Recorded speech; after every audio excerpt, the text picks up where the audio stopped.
मगर जनजाति, राई जनजाति, गुरुङ जनजाति, लिम्बू जनजाति, नेवार जनजाति, यी भाइ देशको जनता चाहिँ को त? देशको आदिवासी चाहिँ को त? जनजाति भने के हो?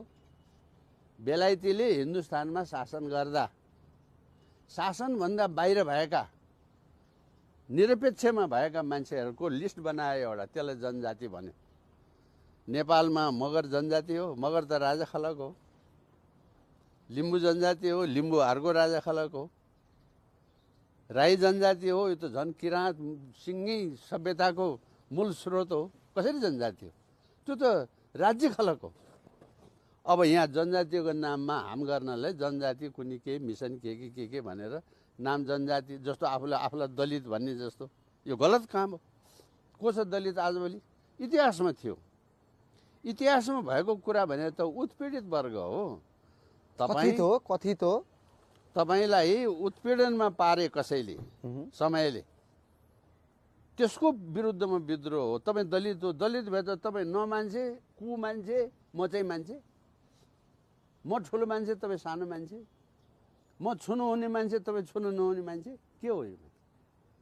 हेर्नुहोस्, जे पनि हाहामा हिँड्ने चलन भयो क्या यो दलित भन्ने साथीहरू।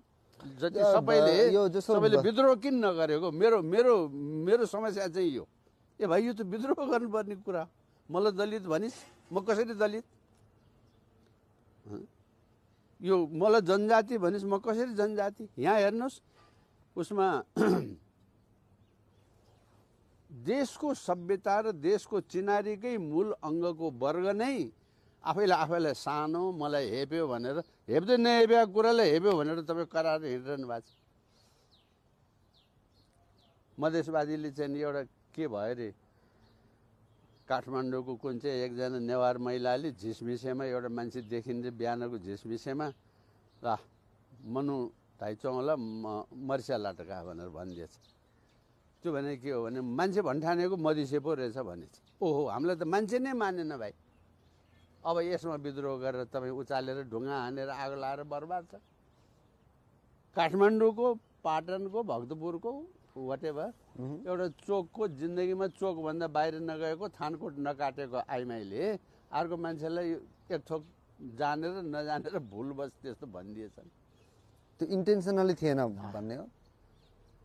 तपाईँ अब यसलाई चाहिँ तपाईँ पहाडिया, तपाईँ मधेसी, तपाईँ नागचुच्चे, तपाईँ नागथेप्चे, तपाईँ चिम्से, तपाईँ गोरे, तपाईँ कालेमा देश विभाजन यो कसले गरिरहेछ? यो संविधानले गरिरहेछ।